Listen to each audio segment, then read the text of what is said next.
Bonjour à tous, nous allons voir aujourd'hui comment établir la liste des diviseurs d'un nombre entier.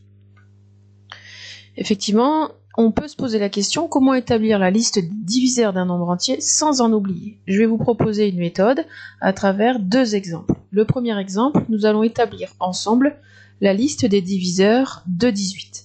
Alors pour être méthodique, je vous conseille de diviser dans un premier temps par 1. Donc 18 divisé par 1, je tombe sur un nombre entier 18, donc 1 et 18 sont deux diviseurs de 18. Je continue en divisant 18 par 2, je trouve 9, 2 et 9 sont donc des diviseurs de 18. Je divise ensuite par 3, si je fais 18 divisé par 3, je tombe sur 6, 3 et 6 sont donc aussi des diviseurs de 18. Après avoir divisé par 1, puis par 2, puis par 3, je vous le donne en mille, on va diviser 18 par 4.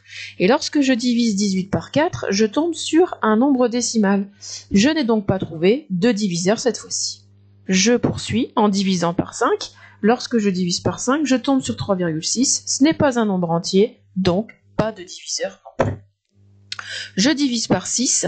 Lorsque je divise par 6, je tombe sur 3. J'ai donc 6 et 3 qui sont des diviseurs, mais je les avais déjà trouvés précédemment. Autrement dit, la boucle est bouclée. J'ai donc 1, 2, 3, 6, 9 et 18 qui sont mes diviseurs que je peux établir sous la forme d'une liste et les ranger du plus petit au plus grand. 1, 2, 3, 6, 9, 18 sont donc l'ensemble de mes diviseurs de 18. Essayons avec un dernier exemple, la liste des diviseurs de 56. De nouveau, je divise 56 par 1, je tombe sur 56, 1 et 56 sont donc des diviseurs. Je divise par 2, je tombe sur 28, 2 et 28 sont donc aussi des diviseurs. Lorsque je divise par 3, ça ne tombe pas juste, je n'ai donc pas trouvé de diviseur cette fois-ci. Je divise ensuite par 4, je tombe sur un nombre entier, 4 et 14 sont donc des diviseurs de 56. Je divise ensuite par 5, je tombe sur un nombre décimal, pas de diviseur.